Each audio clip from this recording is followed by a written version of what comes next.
There's a Sanskrit word, gatha. It's spelled G-A-T-H-A. And essentially it means mindfulness verse. Thich Nhat Hanh is a big proponent of writing gathas, just little verses, sort of dedicating a moment, an activity to a positive state of consciousness, peacefulness, loving kindness, compassion. So one gatha that I use sometimes before practice is this one. May the merit of our practice here tonight go to the liberation of all beings from suffering and its causes. And what that means is that when we practice this way, that the changes we make in ourselves are the changes we make for everybody else. The progress we make in ourselves is the progress we make for everybody else. So it really is something that we share, and it does benefit others. So I just wanted to share that tonight, and I think that might be particularly appropriate given some of the things that have been going on in the country over the last few days.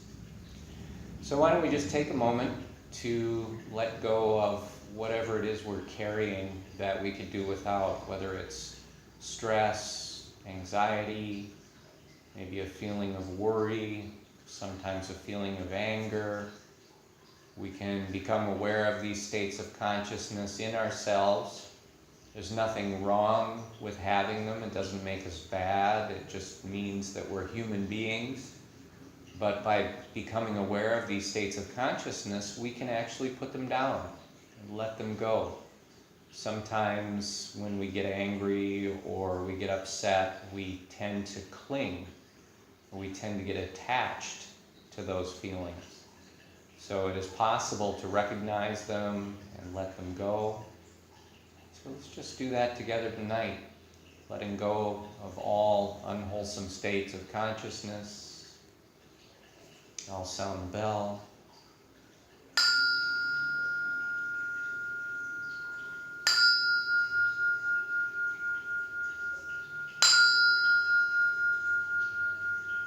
Let there be peace.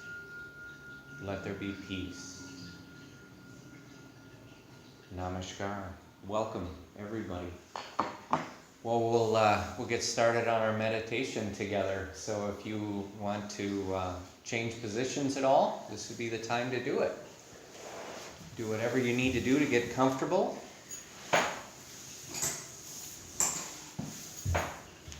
Whether it's sitting, sometimes laying. It's about letting go of the conflict in the body so that you can focus the mind. So whether you're sitting or laying down, it's helpful to have a degree of symmetry in your body so that you're not supporting all of your weight on one side or the other, but it's balanced. You can let go of any obvious muscle tension. You can allow your breath to flow naturally through the nose if possible. And just breathe, let the breath take care of itself. No need to manipulate the breath. Let the eyes close softly. We do that to eliminate visual distractions. And now I'll sound the bell and I'll start to guide us through the meditation practice.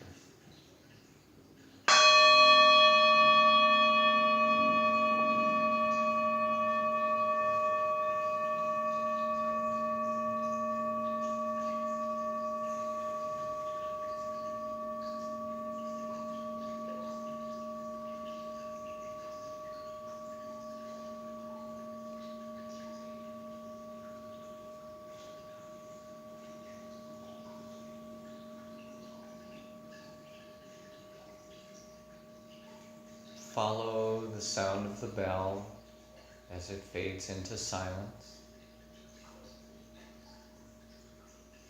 let the silence be an invitation to turn your senses inward.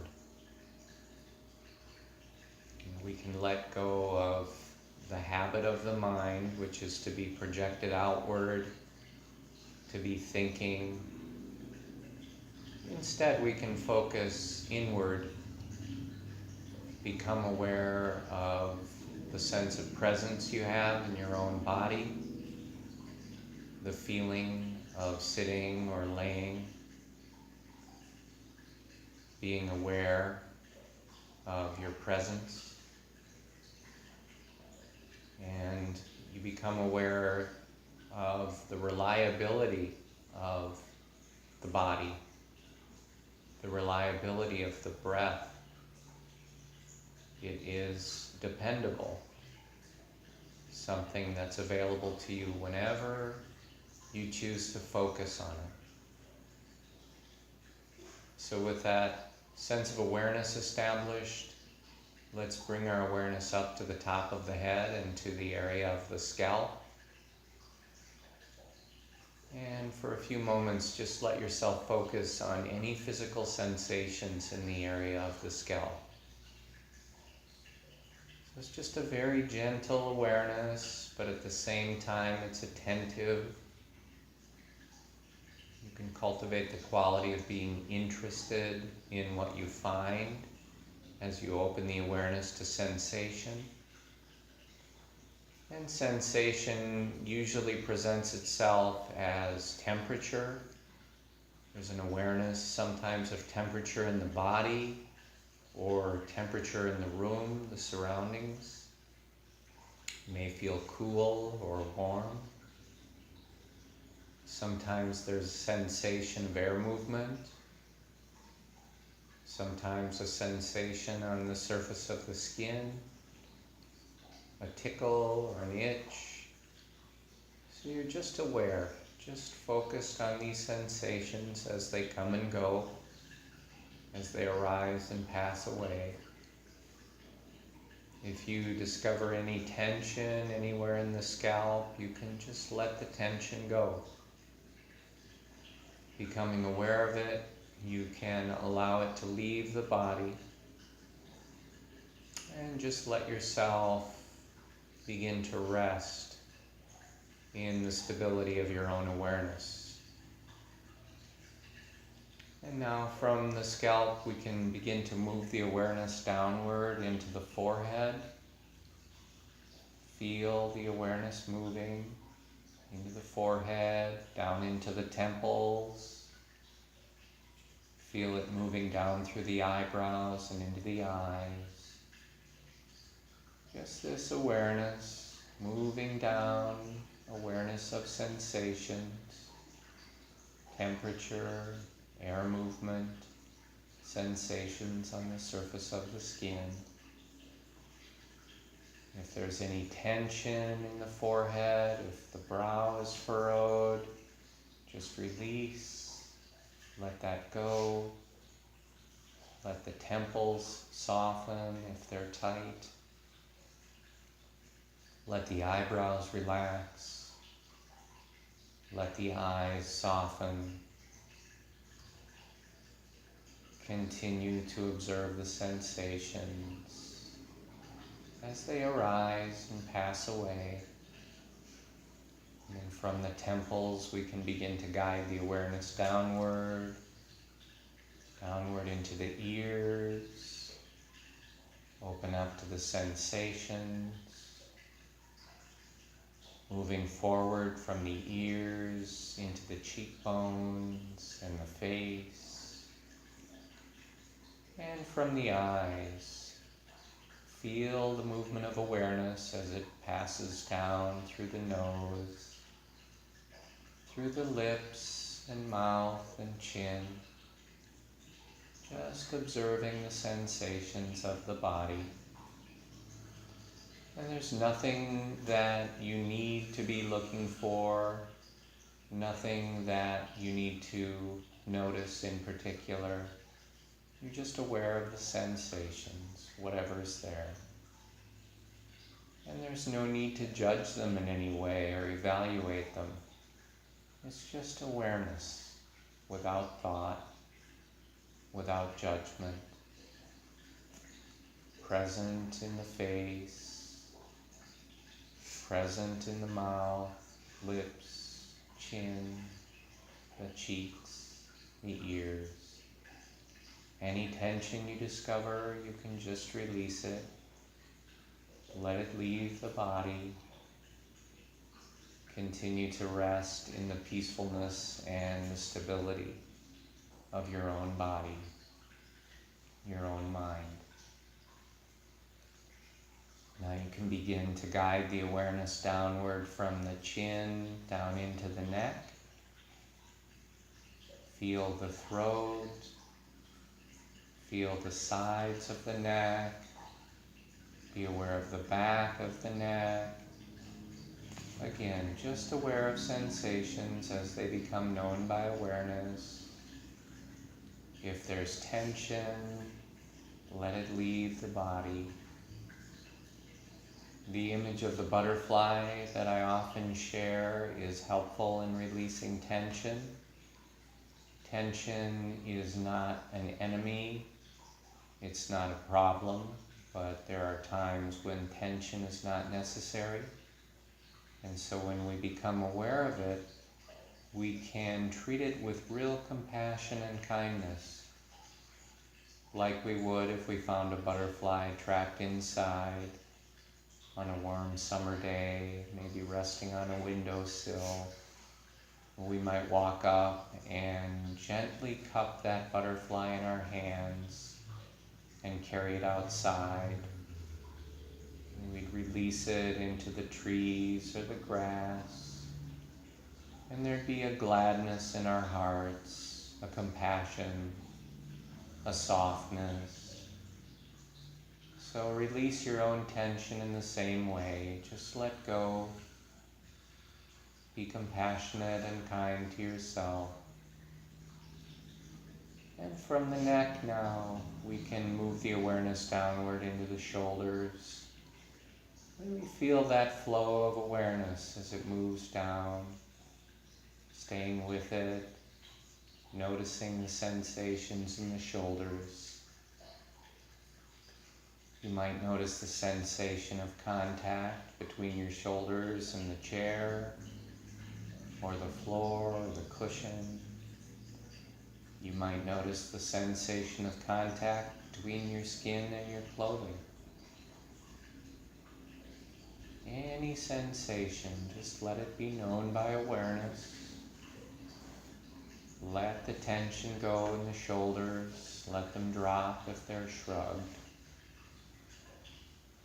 And then from the shoulders, we can guide the awareness downward into the upper arms and begin to observe the sensations in the different parts of the upper arms, starting with the biceps, the sensations there, releasing tension, moving inward to the inside part of the upper arms, all the way from the underarm down to the elbow joint. Just aware of sensation, letting the tension leave the body, and then moving around to the back of the upper arms, the triceps. Again, just observing sensation, releasing tension, and then moving to the outer part of the upper arm, observing the sensations and letting the tension go. And from the upper arms, we can begin to move the awareness downward through the elbows. Just feel that moving down through the elbow joints, down into the forearms. Feel that awareness as it continues to move down through the wrists. Feel the awareness passing through the wrists into the hands. Again, really focus on that movement of awareness, feeling it, every inch that it moves through the body. And with awareness in the hands, you can become aware of of the heels of the hands, and then the palms, and moving around to the tops of the hands and the sensations here, moving to the fingers and the thumbs, all the way down to the tips of the fingers and the fingernails. And just observe attentive awareness in the fingernails. Become aware of any sensations, releasing tension, continuing to observe the fingernails. And then from the fingernails, we'll move our awareness up to the top of the chest, maintaining a continuity of awareness as we move, letting that awareness spread across the collarbones, and then letting it move downward through the chest, observing the movement of awareness, observing the sensations that become known by awareness, releasing any tension in the chest, moving down to the base of the sternum and outward through the rib cage. Awareness, letting go, remaining aware. And then we'll bring the awareness to the underarms and feel that soothing movement of awareness as it travels down through the sides of the body. And just feel it moving all the way down to the waist. And once awareness is in the waist, we can move it forward into the belly. Observe the sensations in the belly. There's a rising and falling of the belly with the breath. There's a feeling of expansion and contraction. There is sometimes the feeling of contact between the skin and the clothing. Just observe any tension in the belly, release it. Let the belly be free, relaxed. And then from the belly, again, we'll maintain a continuity of awareness as we move around to the top of the back. We can begin at the base of the neck, guide the awareness downward through the shoulder blades, through the upper third of the back. Again, just aware of the sensations, whatever they are. Sometimes we'll encounter difficult sensations or unpleasant sensations. And if that happens, in the stability of your awareness and in the peacefulness that you have cultivated, just allow spaciousness for those sensations to be just as they are. It doesn't mean that you're liking the sensations or approving of them. It just means you're aware of what is true in the present moment and you are allowing it to be as it is. And from the upper third of the back, move the awareness downward through the middle third of the back, observing the sensations objectively, letting the tension go. And from the middle third of the back, moving the awareness downward into the lower back. Feel the awareness moving. Observe the sensations and let the tension go. And now from the lower part of the back, guide the awareness downward into the sit bones. Feel it moving through the hips. Feel it moving through the pelvis. Illuminating the sensations of the body with awareness. Letting tension go. Staying focused and aware. Moving from the pelvis now downward into the thighs, guiding the awareness through the different parts of the thighs.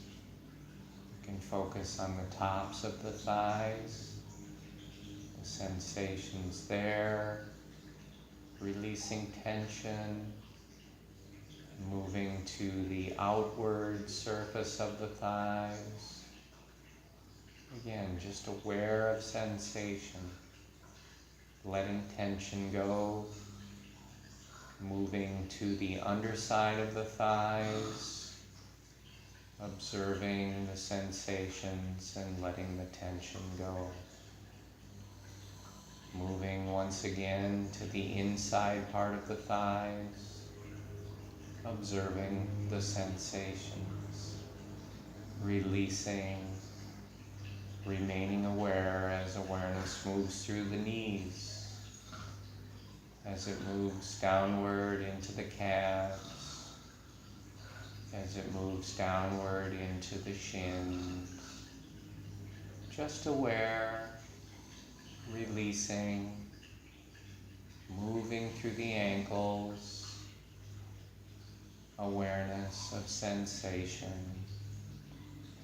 Moving down through the ankles into the feet, becoming aware of the heels, becoming aware of the soles of the feet and the sensations there,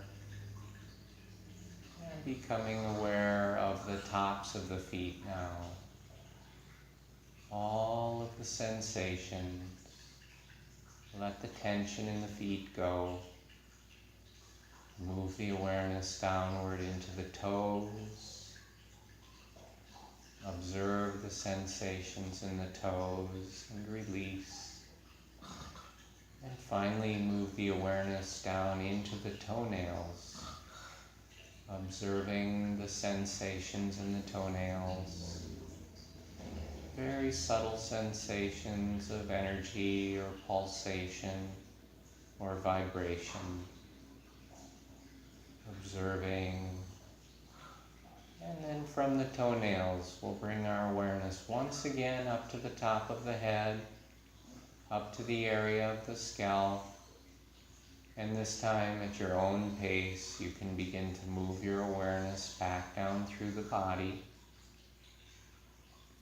Move it through the face and the head and all of the parts one by one.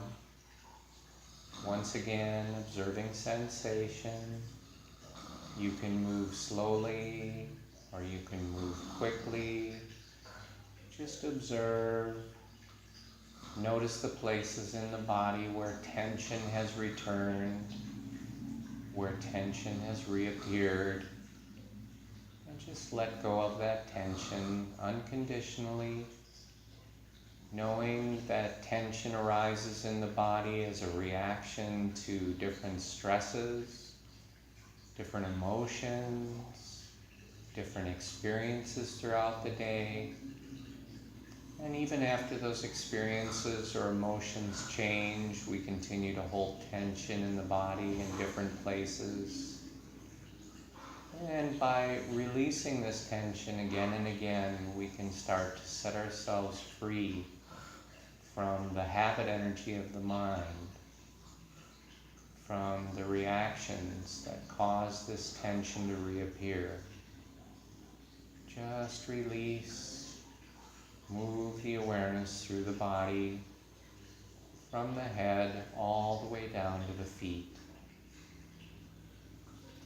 And once you've had a chance to move your awareness all the way through the body, you can bring the awareness to focus on the little patch of skin beneath your nostrils and above your upper lip. Just focus all of your awareness here. And then moving from that little patch of skin, you can expand the awareness to the rings of the nostrils. And from the rings of the nostrils, you can expand the awareness into the nasal passages. And with all of your awareness focused on this triangular area of the nose, Just be aware of the movement of the breath as it naturally flows in and as it naturally flows out. Just observe the movement of the breath. Breathing in, be aware that you're breathing in. Breathing out, be aware that you're breathing out. As you breathe in, try to stay with the in-breath for its full duration. Staying focused on the changes of the breath. Focusing, aware as the in-breath slows and pauses. Aware as it changes direction and becomes the out-breath. Aware of the out-breath as it passes, as it slows and pauses, and then it changes direction, becoming the next in-breath. And just stay with the breath, the movement of the breath, for the full duration of each in-breath, for the full duration of each out-breath. As you observe the movement of the breath, become aware of the feeling of touch as the breath moves through the triangular area of the nose. Feeling of touch, breathing in the feeling of touch, breathing out the feeling of touch. As you observe the feeling of touch with the in-breath and the out-breath, you can expand your awareness to include the subtle sensations of the breath. As you breathe in, there's a coolness, a quality of dryness to the breath. As you breathe out, there's a feeling of warmth and a quality of moisture to the breath. So we have many different subtleties to observe in the breath. The movement of the breath in, the movement of the breath out, the touch of the breath as it passes through the triangular area of the nose, and the sensations of the breath as it moves through the triangular area of the nose. Sometimes we'll find that we're distracted away from awareness of the breath, and that the mind moves, perhaps to follow a sound. If you notice at any time that your awareness has been pulled away from the breath, the practice is simply to return to the triangular area of the nose and just re-establish awareness of the breath. Focus once again on the movement of the breath and the touch and the sensations of the breath. And sometimes you'll find that you're distracted by sensations in your own body, sometimes a feeling of fatigue or discomfort. If you become distracted by these physical sensations, use the same practice. Just return the awareness to the breath. Focus once again on the triangular area of the nose, the movement of the breath, and the touch and sensations of the breath. Letting go of reactions, remain focused. Sometimes the mind will be distracted by thoughts or memories or images. So if you become aware of the distraction, again, just return to the breath. Once again, focus on the triangular area of the nose.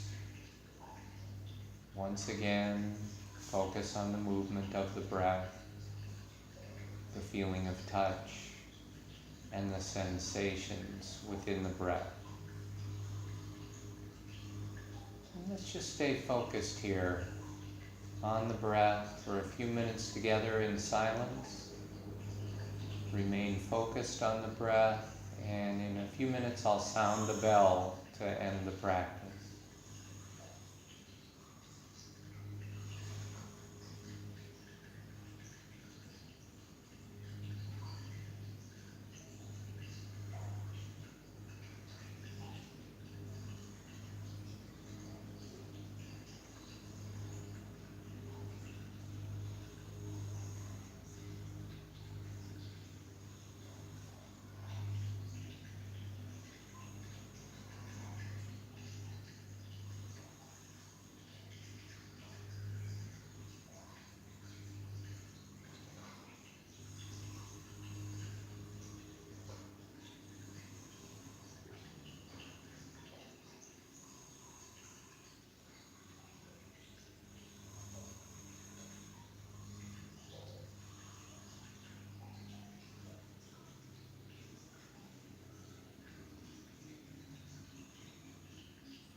Take a minute to return your awareness to the room. Feel free to stand or stretch, walk around. You'll find that you can maintain your awareness, your mindfulness. You can really remain in the meditative state even as you begin to move around.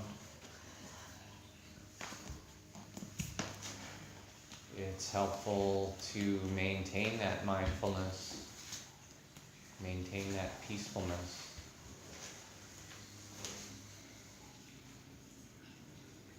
So feel free to move. There's hot water in the kitchen for tea if anybody wants a cup of tea.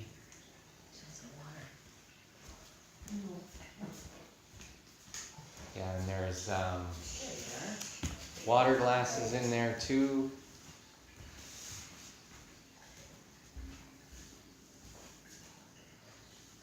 And we'll just take a minute here before we begin.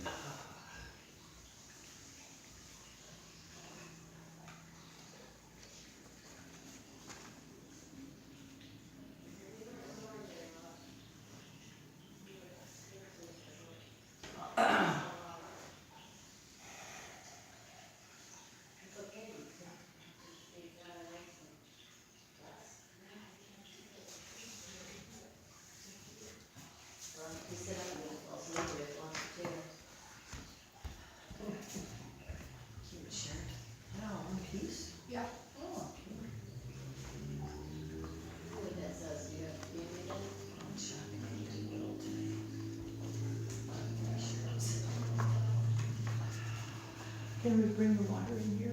Yeah. You bet.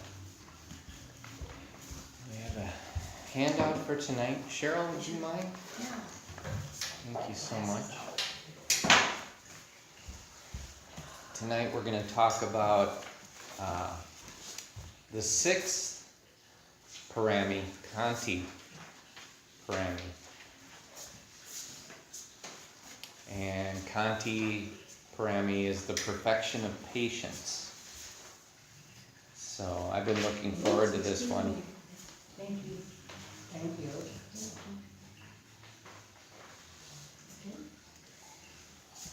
Thanks so much, Cheryl. Appreciate it. So just a review, we've been talking over the last few weeks about the different perfections.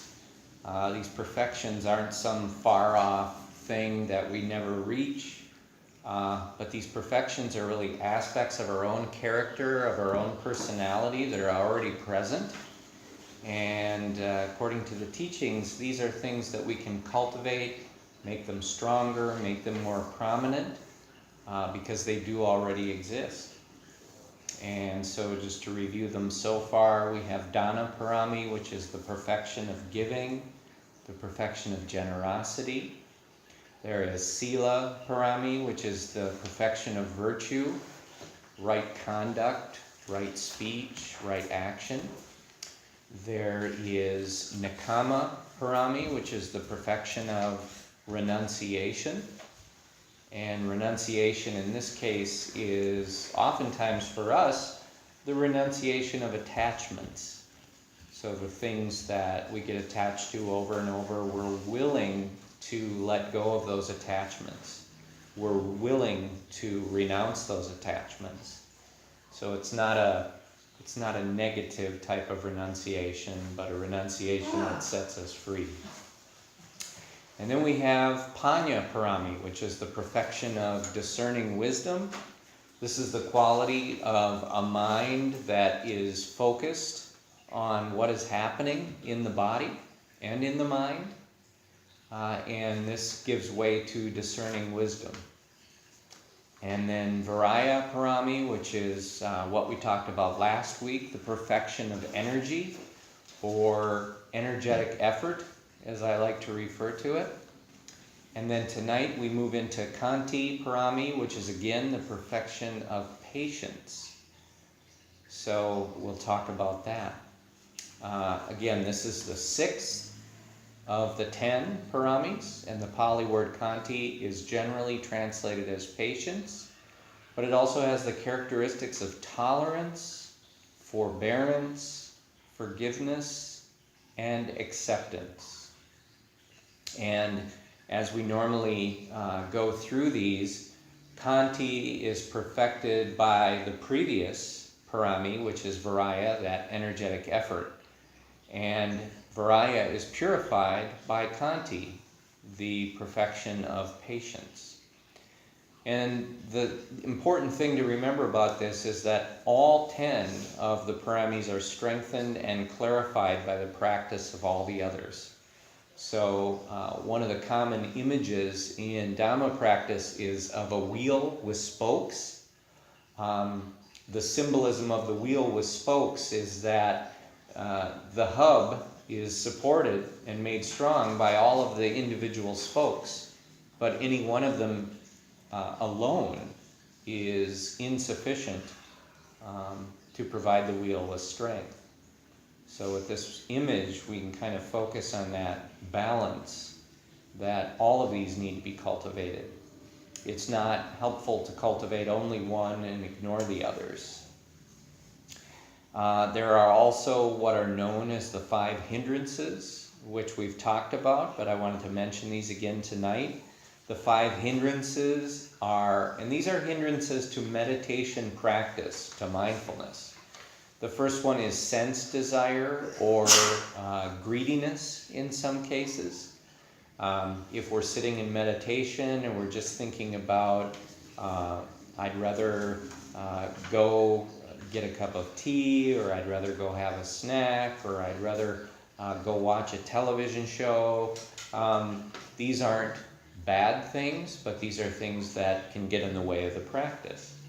So awareness of sense desire or greed coming up can help us to let go of it and to refocus on mindfulness. The second hindrance is ill will or anger. Sometimes we'll feel a little anger or animosity about something that we're experiencing or something that we've observed, and this can get in the way of a feeling of peaceful equanimity. So again, it's helpful to be aware of this one. Then my favorite, physical sloth and mental torpor. This is actually one, but this is just the feeling of sort of laziness or lethargy in the body, also in the mind. And then there is worry and restlessness. If you've ever tried to meditate when you're worried about someone or worried about something, you know that it's really difficult to practice. It causes restlessness. Sometimes there's a high amount of energy in the body and you feel like being active. So this can make it difficult to practice meditation and mindfulness. And then finally is doubt. Sometimes we'll just get this idea in our heads that, hey, maybe I'm not cut out for meditation, or maybe this is just something that I can't do. And so being aware of doubt when it comes up, we can let it go. And Khanti, this characteristic of patience, of forgiveness, of acceptance, of forbearance, it helps us dispel the sense desire and ill will that we experience, as well as the restlessness. So we'll talk about how that's true. And remember, if anybody has any questions or anything that they want to share, that's great. Feel free to bring it up. So here's an important point. Remember that the Dhamma never asks us to accept a teaching blindly, but it always challenges us to see for ourselves if the teaching is true and worthy of practice. So I'm going to read you a little excerpt from the Kalama Sutta.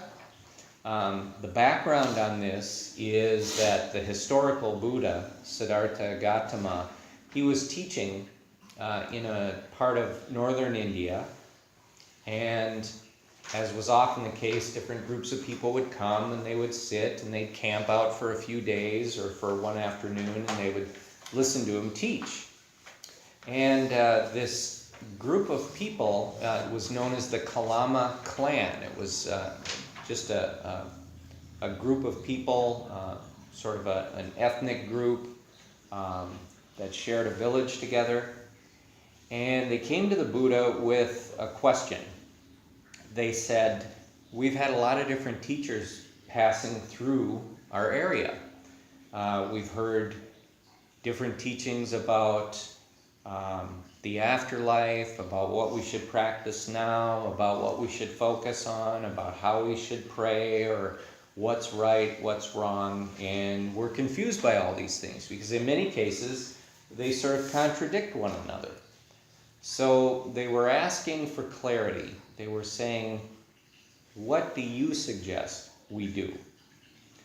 And so his response was this, and I'll just read it to you. You can follow along if you'd like to, but I'll just read it to you so you can just kind of let this soak in. He said to them, he said, "Do not believe something just because it has been passed along and retold for many generations." And to simplify that, do not be led by what you're told. Do not believe something merely because it has become a traditional practice. So do not be led by whatever has been handed down from past generations. Do not believe something simply because it is well known everywhere. Do not believe something just because it is cited in a text. Do not believe something solely on the grounds of logical reasoning. Do not believe something merely because it accords with your own philosophy. Do not believe something solely because it appeals to common sense. Do not believe something just because you like the idea. Do not believe something because the speaker seems trustworthy. Do not believe something thinking, this is what our teacher says.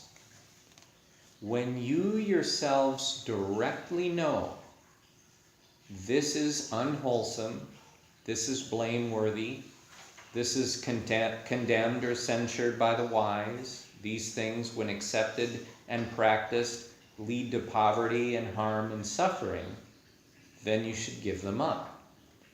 When you yourselves know directly these things are wholesome, blameless, praised by the wise, when adopted and carried out, they lead to well-being, prosperity, and happiness, then you should accept them and practice them.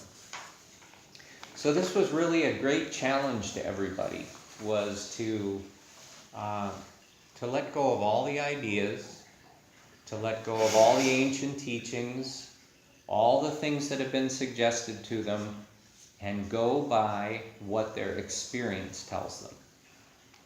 And for many of you who've been here for quite a while, you know that there are 3 types of wisdom. We've talked about this. The first type of wisdom is the wisdom you get from hearing someone teach or from reading a book, the wisdom of listening.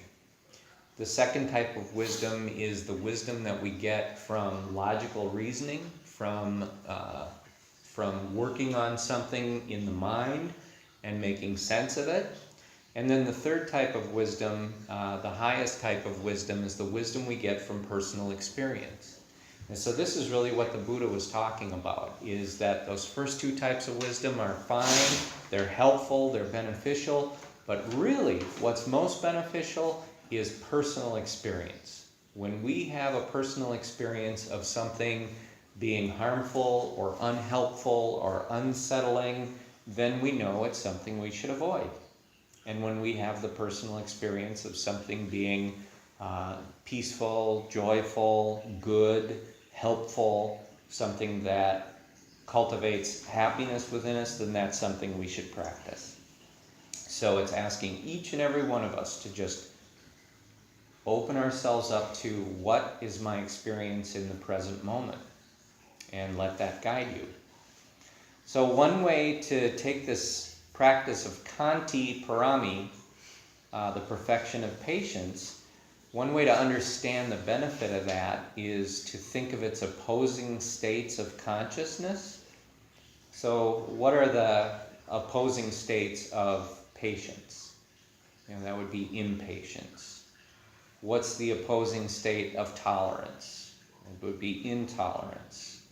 What's the opposing state of generosity? That would be uncharitableness. What's the opposing state of forgiveness? Well, that's non-forgiveness or vindictiveness. And then there's resistance. That's the opposing state of acceptance. So what we can do is we can set up these opposing states of consciousness, and we can do the actual experiment. We can work with them in the present moment. What does this feel like? And then what does the opposite feel like? So we're actually going to do this as an exercise together so that you get the personal lived experience of what Khanti is all about. But it's helpful to point out that there are 3 feeling tones. Whenever you have an experience, there's a feeling tone. Somebody touches you, there's a feeling tone. You hear something, there's a feeling tone. You taste something, there's a feeling tone. And there's 3 types of feeling tones. There is pleasant, there is unpleasant, and then there's neutral. Neither pleasant nor unpleasant. So these are the 3 feeling tones. And according to the teaching, when one of these feeling tones comes up, it leads to craving, clinging, or aversion if you're not mindful. So if you had a real pleasant feeling tone, something you really like, if you're not mindful, you might start craving more of that. And because you are ultimately going to be separated from the thing that you're craving, that will lead to some imbalance of equanimity. Or if there's something that you have an intense disliking for, that can lead to aversion if you're not mindful. So what the teachings are asking us to do is to be aware in a sort of a gentle, mindful way of the experiences that we're having and the feeling tones of them. And this mindfulness prevents us from becoming attached or becoming lost in aversion or craving or clinging. So, and this is interesting because I began to work on this teaching over a week ago. And then over the weekend we had the news of like the white supremacist protests, the neo-Nazis, and we really saw intolerance. We saw it playing itself out on television, and we saw what the feeling tone of that was. We had that experience, seeing the intolerance, the hatred in some of those people. So you can have this feeling of, and because we've all had this as human beings, maybe not to the degree that they did in Virginia, but as human beings we've all had these moments of intolerance or this lack of acceptance. And so what does that feel like? You know, there's kind of a closing off of the heart when there's intolerance. There's a sense of rejecting, of pushing away. And this feeling of intolerance, what's the feeling tone of it? So this is just it's kind of a rhetorical question, but you can ask yourself, when you're feeling intolerant, what does that feel like? Does it feel pleasant? Does it feel neutral? Or does it feel unpleasant? And so when we examine that, we discover, yeah, that feeling of intolerance is unpleasant. This leads to suffering. And then compare that to the feeling tone of tolerance. So what does it feel like when you turn your heart in the direction of opening up to other people, to other ways of thinking, to other cultures, to other ideas? What is the feeling tone of tolerance? And then you discover for yourself that there's a real lightness to that. There's a peacefulness to the tolerance. There's even sometimes a feeling of joyfulness to the tolerance. So this is just a real life exercise of what is the feeling tone of intolerance? What is the feeling tone of tolerance? And then the Buddha says, in that Kalama Sutta, he says,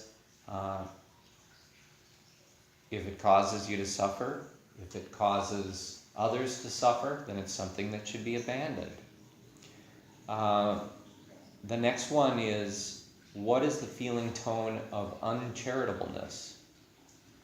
And again, because we're all human beings, we've all had this experience.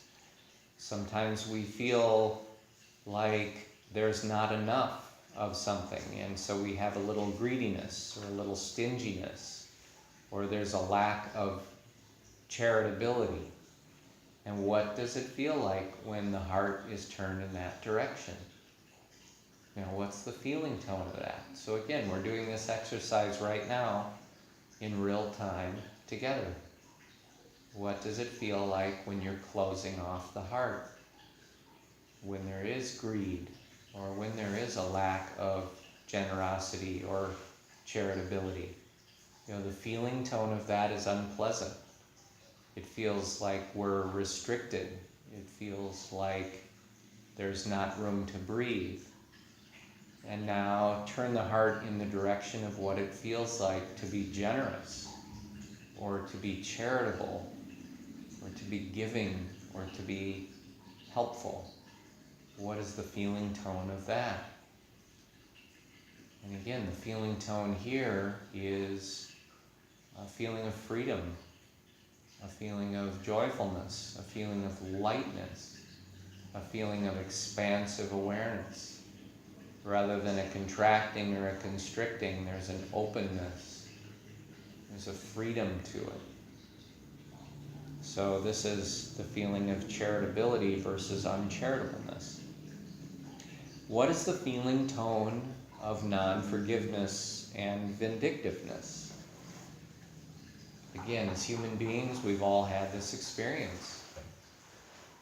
When you refuse to forgive someone, what's the feeling tone there? And we're not asking the question, is this right or wrong, or should someone be forgiven or not forgiven? What we're asking is, what does it feel like when you do not forgive? So it's just asking the question. No right or wrong.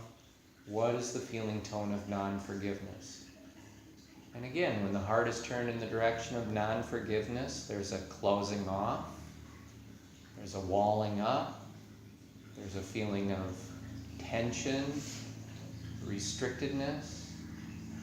And when we turn the heart in the direction of forgiveness instead, of letting go of the things that people have done that have wronged us, have hurt us, the feeling of forgiveness, the feeling tone of that is pleasant. There's a joyfulness, there's a freedom, there's a lightness. So again, it's to ask yourself the question, what is the feeling tone, and is this something that I want to continue to do? Or do I want to turn my heart in a different direction? And then what's the feeling tone of resistance? And by resistance, what I mean by that is, if something's happening in your life and you refuse to recognize it, or you refuse to admit that this is the truth of the situation, then there's a resistance to it, right? And so we often do that too. We don't really want to look at the negative things in our lives. We don't want to look at the difficult things in our lives. There's a resistance to the truth in some cases. And so when there's a resistance to that, again, what is the feeling tone? Again, there's a feeling of closing off, a feeling of anxiousness, a feeling of insecurity, sometimes a feeling of anger or ill will. And when you turn your heart in the direction of acceptance, what's the feeling tone there? Acceptance, there's a feeling tone of lightness, of joyfulness, of freedom, openness. So this is our opportunity to actually do the real life experiment and to develop that highest degree of wisdom, which is, this feels like freedom. This feels like peace. This feels like joy. Right? So we have these experiences together. All of these non-Khanti states of consciousness carry with them an unpleasant feeling tone. And that's dukkha, right? We have that word dukkha that means suffering, it means unsatisfactoriness, it means agitation, stress, dis-ease. So the practice is asking us to pay attention to the contents of the mind and the feeling tone around them. Moving through life with an attitude of patience, forbearance, and forgiveness gives you personal freedom and peacefulness. So it's just an awareness. How do I feel? How do I feel? And you're letting that guide you. You're letting the heart guide you. Khanti doesn't mean that you have to tolerate hate or bigotry or other unwholesome states. What we're talking about is more the day-to-day result of impatience, non-forgiveness, and resistance on our own hearts. So I thought that was an important thing to mention too, because again, some of the circumstances going on in the country right now, different protests, it's like whichever side you're on, you might see the other side as being evil or wrong or the bad side. Khanti doesn't mean that you have to pretend that intolerance or hate is acceptable. But again, just take it more to the level of where does the rubber hit the road in your own life? What are the experiences that you have where you're intolerant? What are the experiences you have where there is not forgiveness? And what are the experiences that you have where there is not acceptance? And working with those, learning to open the heart, learning to change those things in just the smallest ways in your own life is a big step in the direction of freedom. Pardon me, I'll take a drink.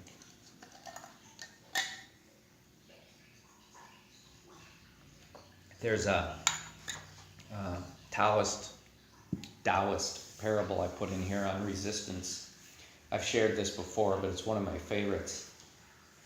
An old man accidentally fell into the river rapids, leading to a high and dangerous waterfall. Onlookers feared for his life. Miraculously, he came out alive and unharmed downstream at the bottom of the falls. People asked him how he managed to survive, and he said, "I accommodated myself to the water, not the water to me. Without thinking, I allowed myself to be shaped by it. Plunging into the swirl, I came out with the swirl. This is how I survived." So this is an image of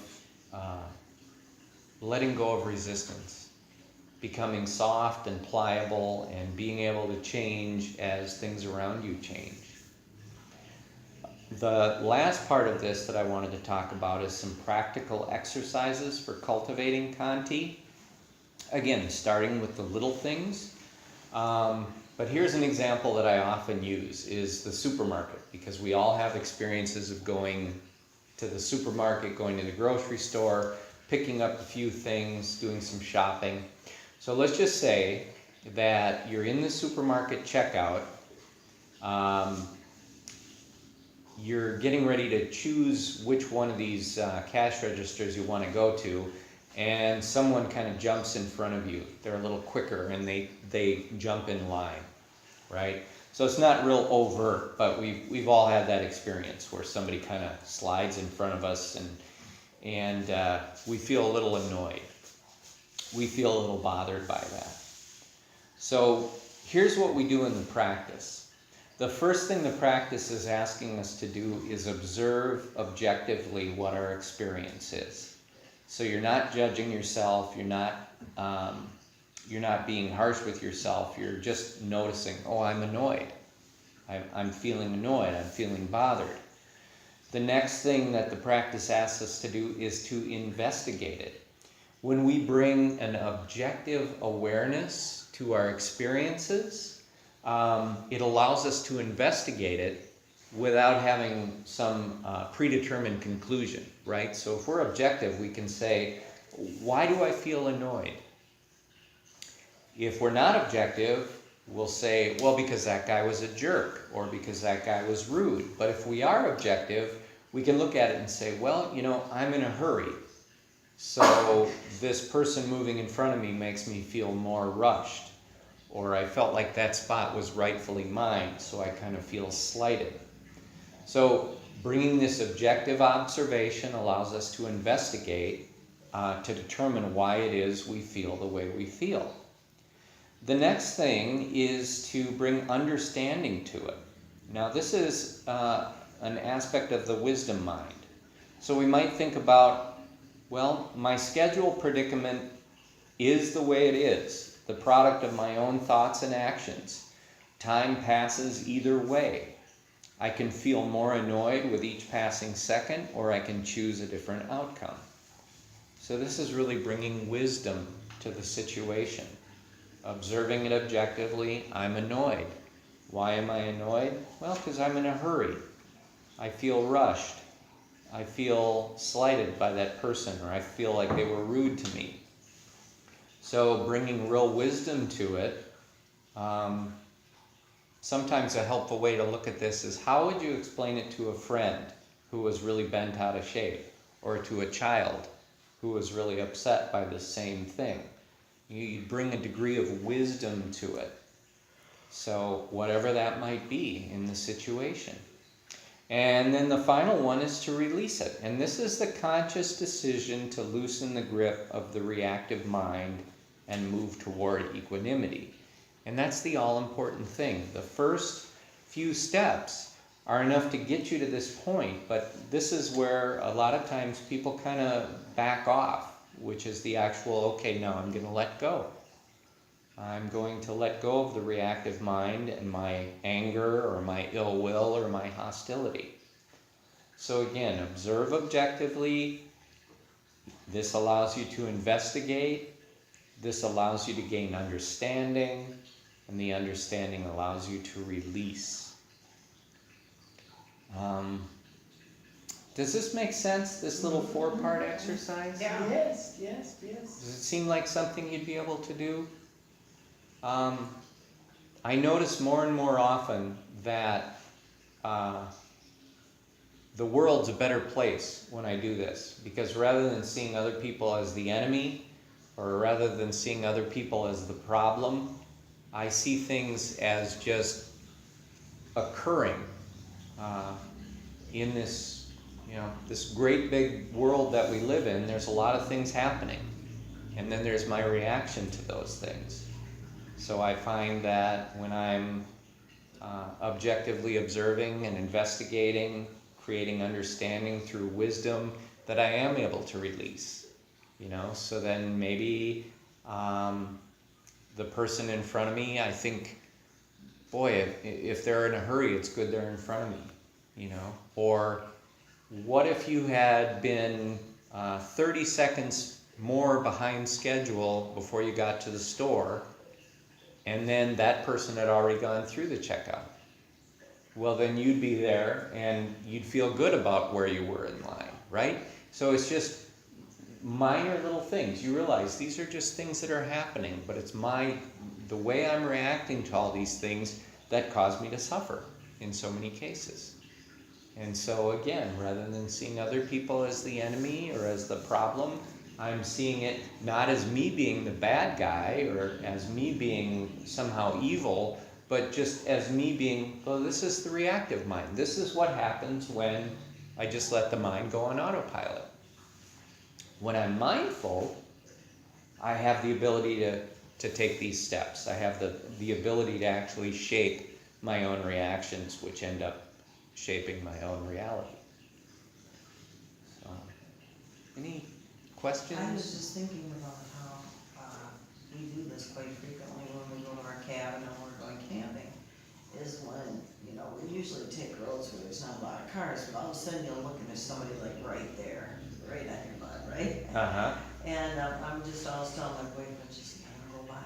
Just pull over and let him go by. And it's like, by doing that, you just let go of that pressure. Yeah. It's like the pressure's gone. Right. And then, so that's kind of a physical way Mm-hmm. of letting go of it.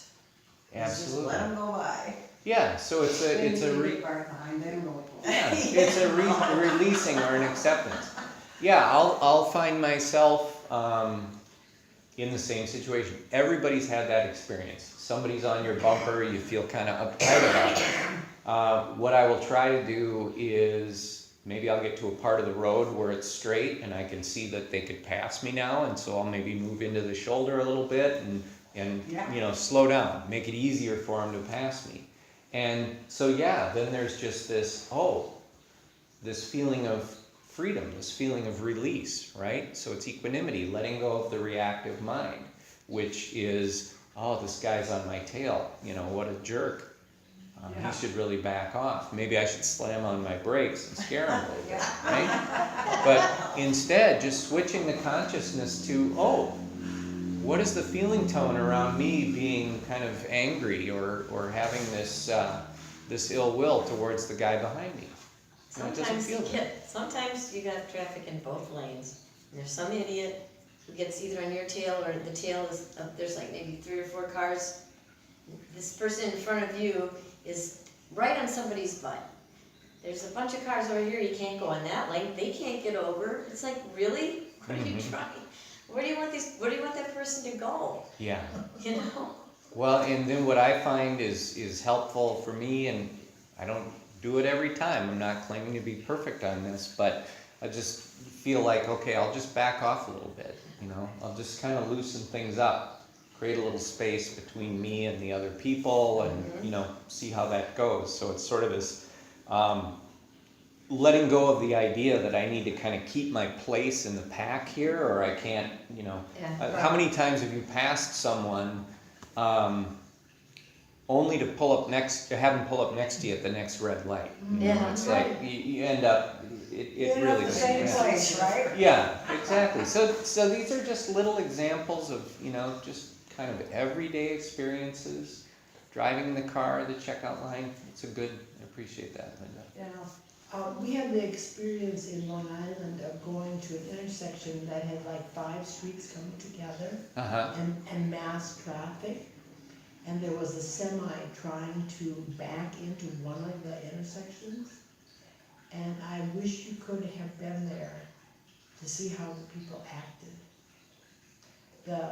Every time the semi moved a little bit, people would try to get ahead so they could get through. But of course it didn't work, and there were horns honking, but Poor guy's just trying to do his job, right? there was no evidence, or a little evidence of tolerance and patience. Yeah, it's interesting to observe that and sort of be the objective awareness in that case. Like, hey, this guy's just trying to, I know. just trying to move safely. I have a question about the intolerance part. A friend of mine that I walk with has a tendency to be As what? a little racist, Oh. intolerant. Oh. And I find myself, when he makes a statement, that it just like hits me in my heart. Like, they stayed at a hotel and it was $65 a night, which is pretty cheap. Yeah. And then he said, and they didn't have an alarm clock. And he said, well, they had a TV and they had a microwave, but they didn't have a clock. And then he says, but then I looked around and I realized it was run by Pakistan, people from Pakistan. And this is a right-wing Christian kind of person, right? And so I'm sitting there going, and then, and I let that go. I just let it go, and I try to be forgiving, or, you know, I try to release it, but it bothers me so much. And then sometimes I'll read something on Facebook, and it'll say, if you don't confront the racist person in some way, you're being, what's that word? What's the word everybody uses? Complicit? Or complacent. You're being complicit, or Complicit. Is that a word? Yeah. Make it a joke, say, maybe they don't use clocks in Pakistan. But I mean, and then we were walking, and then some Mexican people were, roofing. So then we go by that, and then he looks at them and he says, oh, look at that, you know, and I said, so what about it, Wally? How about And I just reacted. you ever say, how does it From affect you? yesterday. I reacted from yesterday because I had thought about it and You should have said, man, they are workers.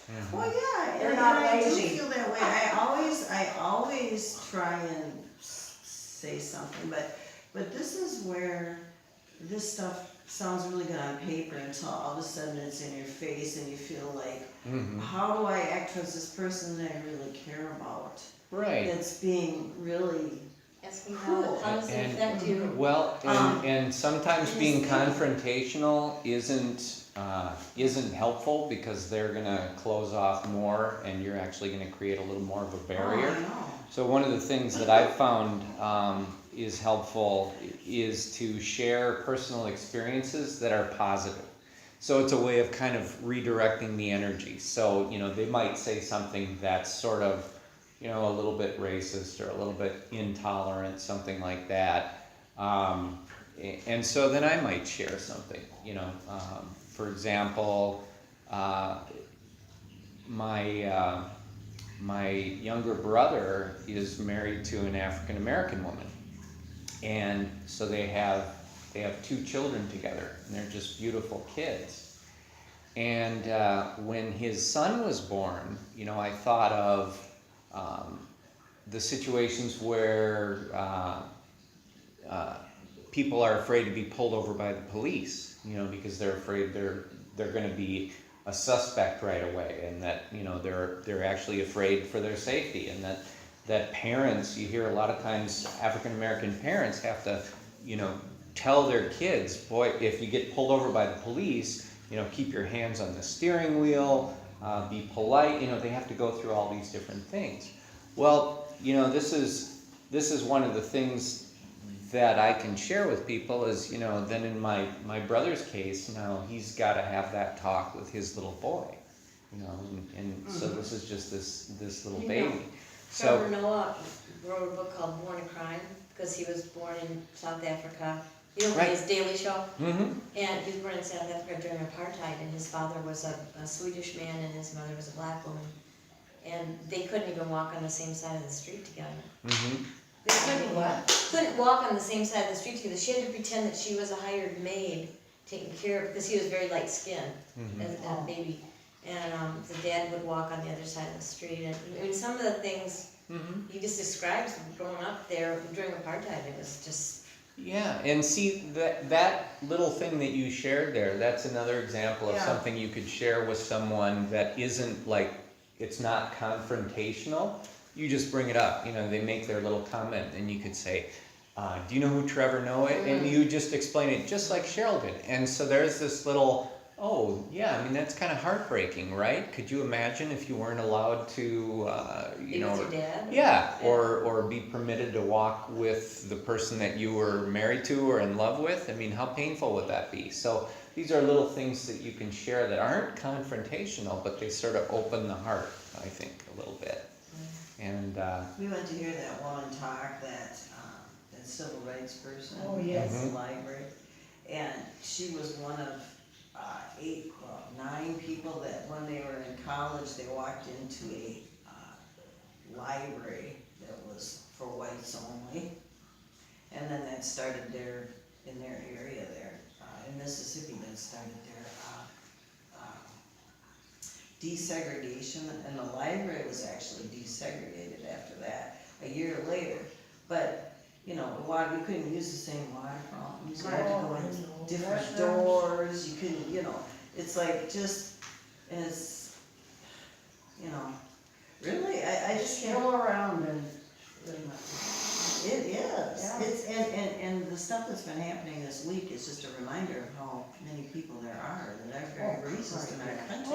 I mean, it's like, it's just, I never realized until like the past year, how racist our country really is. And so in some ways, there's at least there's more awareness now than maybe there was before, and so there's people who are trying. I guess what I don't understand is why this room isn't filled. Maybe because there is such a need for this type of thinking among us. Sure. Well, Schedule. Tonight it's My filled- reason is, no, they don't wanna slow down. I Yeah. have friends that will say, I can't sit still, I just can't, and Mhm. they don't, I mean, they go all the time. sure. I mean, we don't slow down, and to do any of this, we have to first slow down, Mm-hmm. and we do that through meditation. Yeah, absolutely. So, well, I'm just thankful for the people that are here, you know, and, I'm thankful for the people that are here, but I just, myself, I yearn for people to understand mm-hmm, the goodness that is within each of us. If it was known by the individual. mm-hmm, So many of them, they don't have a clue. It seems like they don't have a clue mm-hmm, about the goodness that is within them. mm-hmm. Yeah, I think that's true, or they can't really articulate it, or, you know, they're not able to cultivate it, and that's why a big part of our practice is just to recognize, like these 10 perfections. As I said, these aren't like things that you get to, you know, after you reach enlightenment. These are aspects of your character right now, and so once you recognize them, you can start to cultivate them. So just like this talk tonight on Khanti, on this tolerance, it's like, you know, we're all cultivating this and creating this openness and this tolerance, and it feels good, right? So yeah, I think you're right about that. There's a lot of people who just don't know. So I Got the think, sign now. yeah, we got the sign now, The thanks sign. to Oh, thanks to Cheryl. But Yeah. yeah, more people will come. More people will come. I think It'll a take lot time. of what creates a lot of this intolerance is lack of experience with people of different nationalities. Oh, yeah. Mhm. And fear. You know, if you've never met anybody that's black before or Hispanic. Well, and then all you or see on whatever, TV then is you're the bad afraid stuff. of them, you Yeah, know. so- It's like fear. There's so much fear too. It's Mhm. like, And Yeah. then there are people that have had bad experiences, and that's the only thing they know. Mm-hmm. Or Yeah. remembered to tell. Right. Yeah. So I think that's why this practice is so important, because we're always focused. By that one bad experience with somebody? Is that what you're They saying? do, Well, that's wrong. Yeah. But well, that's That's the what we nature. but again. No. I mean, Yeah, but again, you know, it's difficult to just be confrontational and change someone's mind. I think that, you know, I was thinking cultivating. about that today. I'm like, I don't think I know anybody, well, I probably shouldn't bring this into it, but of people that I know that have voted for Trump, and I know they voted for Trump, I don't think any of them are changing their mind, not one bit. Sure. They're just not. Mm-hmm. And no matter what happens or what's going on or whatever, and I think it's psychological that once you've made a decision, you're gonna go with it. Mm-hmm. And if something comes up that doesn't match your ideas, then you'll just won't listen, or you'll shut it off, or you won't hear it. Mm-hmm. And it's like, I really think that that's a lot of what's happening. is that- Things will get better. I don't know, I think it's helpful to kind of look at everyone as having these unwatered seeds of goodness in them. You know, I really do think everyone has that potential. And so if you look at each person and say, how can I, Thich Nhat Hanh uses kind of this language where he says, how can I water the seeds of compassion in this person, or how can I water the seeds of loving kindness or forgiveness? So the image is kind of, you know, looking at everyone and rather than bashing them, you know, maybe like you're sharing in your conversations when you're out walking, if you were to bash that person, you know, that would probably end the dialogue right there. But if you cultivate, you know, compassion through sharing a story or through telling you know, something like Cheryl told, these are ways that we can start to cultivate the goodness in other people. I think Well, that's what the practice tells us. The thing also that's interesting is that they do such wonderful things, they went to feed my starving children tonight. And they go once a month with their church. And Mhm. so they do these wonderful things. Sure. But yet in his mind, he is Right. closed. Like you say, his heart is closed. Mhm. His, it's within himself, and yet they do these outwardly great things. Mhm. Sure. And that's for the most part, he's a really nice man, and I care about him, but I brace myself sometimes. Right. Because I just know someone's gonna come up, and it's just really hard. Because I have multiple friends that are kind of like that, intolerant. Mhm. And I wouldn't say they're my best friends, Sure. but just, People you know. Yeah. But I say, don't close yourself off. Don't close your heart off to those people. Those are the people that you're more likely to win them over with compassion, loving kindness. So, well, I think we're at the end of our time here, so this would probably be a good place to leave it. And let's take a minute to cultivate some of those highest states of consciousness, right? So the first one is compassion that we usually focus on, the feeling of compassion for other beings, because we've all had experiences of suffering in our own lives. We know how painful and how difficult that is. And so we can see that other people, regardless of their circumstances, their suffering feels to them the way our suffering feels to us. And so we cultivate compassion through that awareness, and we make the statement, may all beings be free from suffering and from the causes of suffering. And the next is loving kindness. May all beings be surrounded by love and kindness. All beings, even the people who maybe seem intolerant or hateful, we would like them to be surrounded by love and kindness, because this is the state that we want them to project. And may all beings be joyful and happy. And may all beings be equanimous, free, peaceful. And may you here tonight, sharing this space and this time, I'm so grateful for your presence.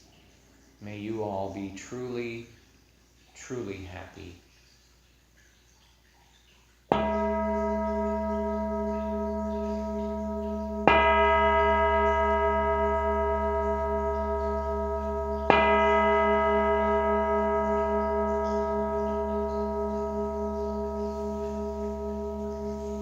Namaskar, everybody. Thank you so much for being here. Thank you for sharing your thoughts and stories and feelings too. Very much appreciated.